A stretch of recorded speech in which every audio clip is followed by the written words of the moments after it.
The International Monetary Fund has effectively confirmed what many analysts are calling a US defeat, just as President Donald Trump shifts back to threatening fresh attacks and new pressure on Iran. On the eve of Trump's announced plan to impose a naval blockade on Iranian ports, the IMF has stunned the world with a grim assessment of the economic fallout already unleashed by the conflict. Amid a fresh spike in global oil prices following the collapse of US-Iran talks, the IMF's bleak warning has landed like bad news for consumers and governments alike, signaling tougher times ahead.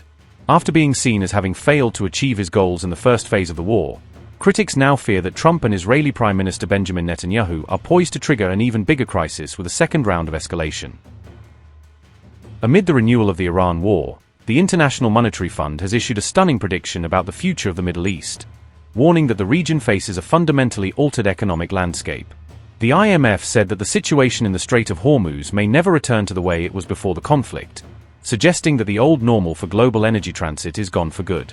According to the fund, closures and significantly reduced traffic through the Strait of Hormuz could become the new reality, rather than a temporary wartime disruption.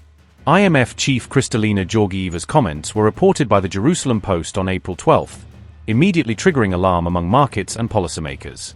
She described the situation as a supply shock that is large, global, and asymmetric, underlining how the impact will be felt unevenly but severely across different economies. The International Monetary Fund's prediction carries huge significance because the Strait of Hormuz handles roughly 20% of the world's seaborne oil flow, making it one of the most critical choke points on the planet. The fund also warned that conditions in the Strait of Hormuz could end up resembling those in the Bab el-Mandeb, where stability and traffic have been badly disrupted. Shipping lanes through Bab el-Mandeb, off Yemen's coast, have still not recovered from repeated Houthi attacks that began in October 2023 and have continued intermittently since. The IMF chief further noted that many oil and gas fields across the Gulf region were struck during the war, causing serious physical damage to core energy infrastructure. In her assessment, these damaged oil and gas fields may need several years before they can fully resume operations and restore pre-war output levels.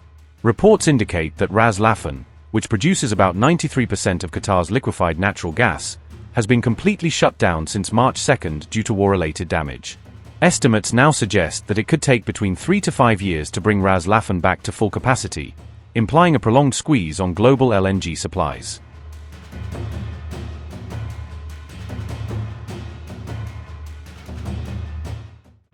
After failed peace talks, Iran has warned the United States that Americans may soon miss today's relatively cheap gasoline. Iran's parliament speaker, Mohammad Bakr Kalibaf, made the warning on April 12, according to Press TV. Kalibaf suggested that US consumers could soon grow nostalgic for current fuel prices as tensions keep rising. His comments came shortly after President Donald Trump ordered the US Navy to impose a naval blockade on Iran. The move is aimed at the Strait of Hormuz, one of the world's most critical sea lanes for international oil shipments. Tensions between Washington and Tehran have continued to escalate following the collapse of peace talks in Islamabad. According to the American Automobile Association, average gasoline prices in the United States are about $4.125 per gallon. Reports say US gasoline prices have already climbed roughly 40% compared to pre-war levels. Oil prices surged again on April 12, after Washington announced a blockade of Iranian ports starting the next day. US crude jumped around 8% to $104.24 per barrel, while Brent crude rose about 7% to $102.29. Iran, for its part, has already restricted passage through the Strait of Hormuz, allowing only a limited number of countries' vessels to pass. Iran's Revolutionary Guards Navy has stated that the strait will not return to pre-war conditions for what it calls adversary states.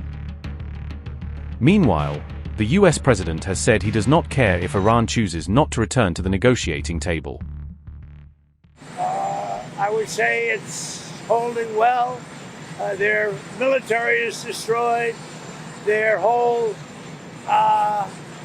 Navy is underwater. You know that 158 ships are gone. Their Navy's gone. Most of their mine droppers are gone. We have a lot of people, as you know, at 10 o'clock tomorrow, we have a blockade going into effect. That'll be 10 o'clock tomorrow. Other nations are working so that Iran will not be able to sell oil. and that would be very effective. But what we want to do is we want to, and again, we don't need it. What we notice and what we see and what I think is maybe my idea, maybe not, I don't know.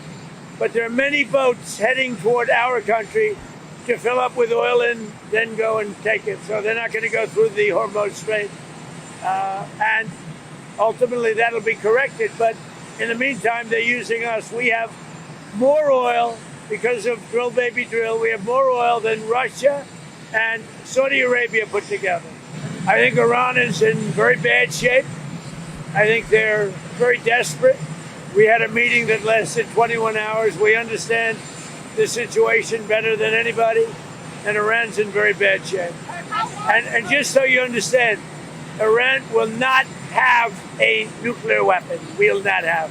There is no way that they're going to get. They still want it, and they made that clear the other night. Iran will not have a nuclear weapon.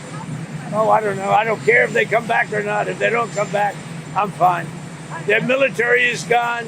Their missiles are largely depleted. The manufacturing capability for missiles and drones is largely defeated. We've been very nice. We haven't ripped down too many bridges. We did one only because they broke their word. They broke their promise. And remember, their promise was that they were going to open the Hormuz Strait. They didn't do it. They lied.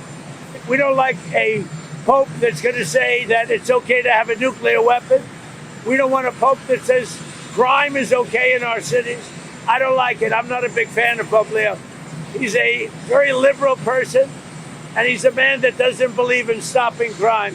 He's a man that doesn't think that we should be toying with a country that wants a nuclear weapon so they can blow up the world. I'm not a fan of Pope Leo.